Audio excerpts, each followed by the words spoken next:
Hello guys, how are you guys doing today? I just came back from the volunteering in the dog shelter, so I'm on the floor right now. I'm charging my phone because it's low on battery. But I just wanted to come on here and share with you guys a really d- disheartening story that one of my friends on Facebook shared. Now, this story just happened this past year. So it's been a while, but I still want to do a share on it and give my take on it because it's really, really important. So I'm going to go ahead and read you guys the article from my tablet. So the title of the article is by ABC 7 Chicago.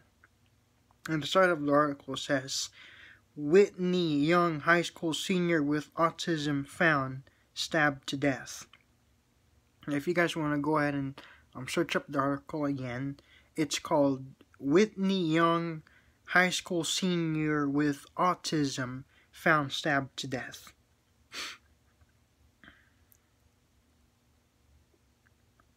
Alright. Faculty and students at Whitney Young High School on Monday were mourning the loss of a popular student with special needs who was stabbed to death at his temporary apartment in the East Garfield Park neighborhood on the west side. Brandon Porter Young was a handsome, quiet 18-year-old senior who loved playing basketball, gardening, according to a peer and members of the Whitney Young staff. It's a lot of mixed emotions. I'm sad, I'm crying, then I'm angry, said his brother Brian Porter.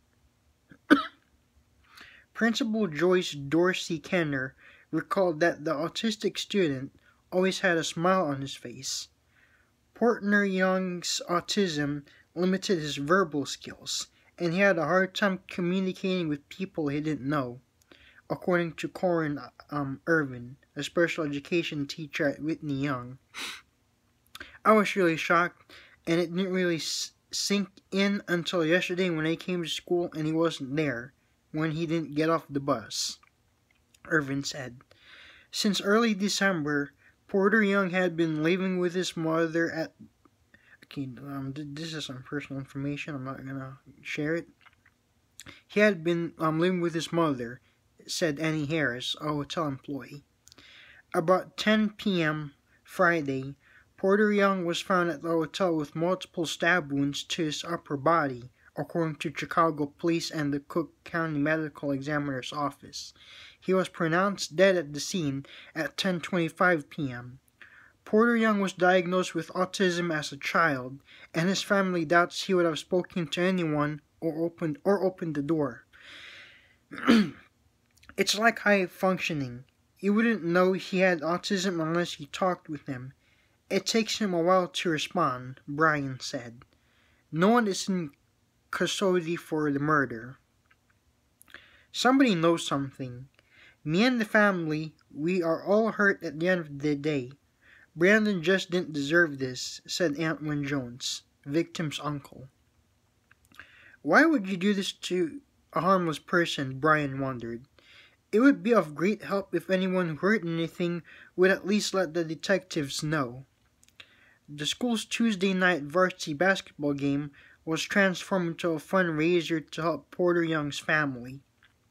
All the monies that we are raising tonight, yesterday, and today will be given to the family, said Whitney Young principal Joyce Kenner. Despite his disabilities, Porter Young played on the Special Olympics basketball team and enjoyed gardening and music, a Whitney Young student and members of the faculty said.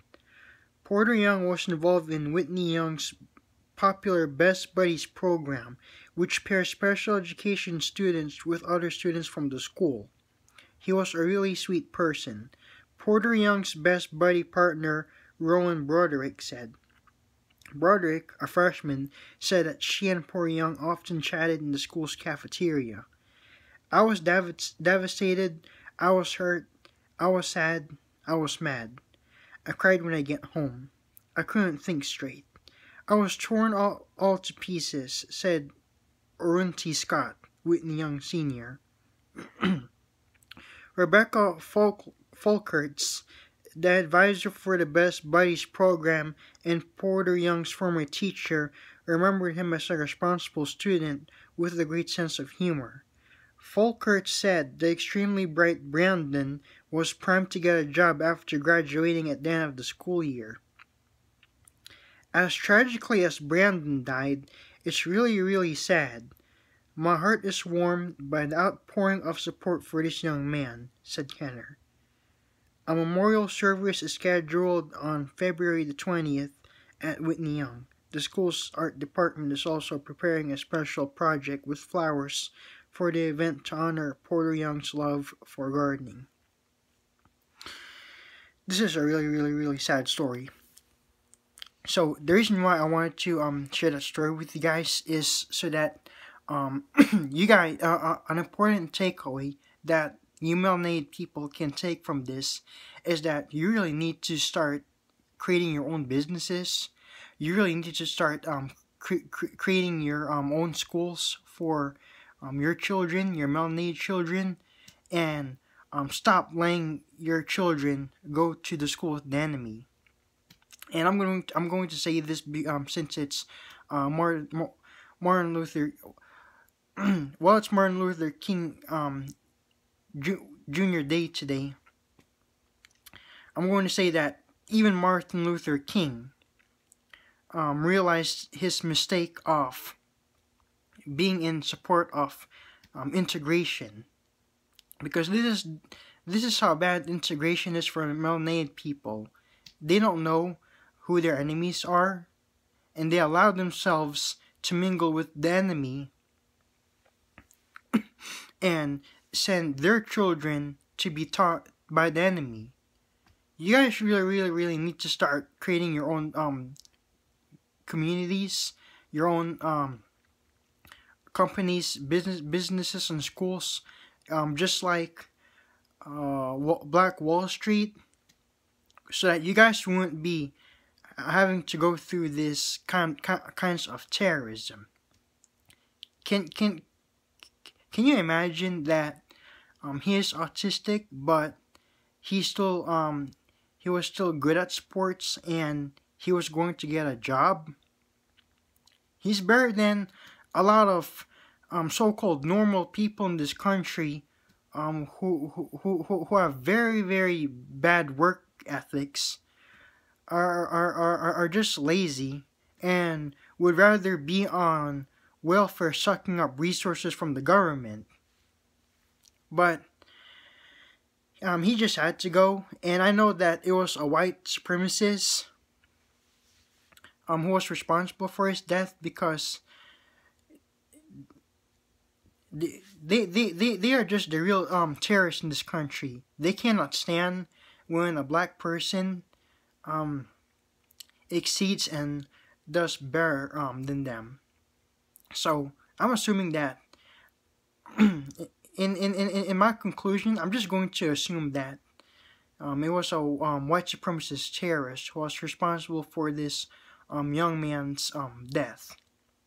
And I know that he's in a better place with the Most High. Condolences to his parents. But yeah, this is the takeaway that I want you melanated people to take from this. Alright? You need to stop mingling with the enemy.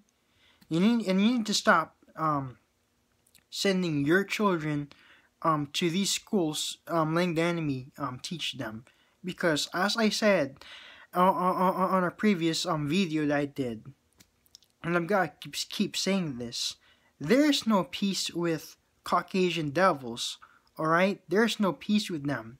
They will never ever learn to coexist peacefully with other people, which is why all of them should get all their asses and go back to the Caucasian mountains where they belong, where they can practice their own Neanderthal deviltry.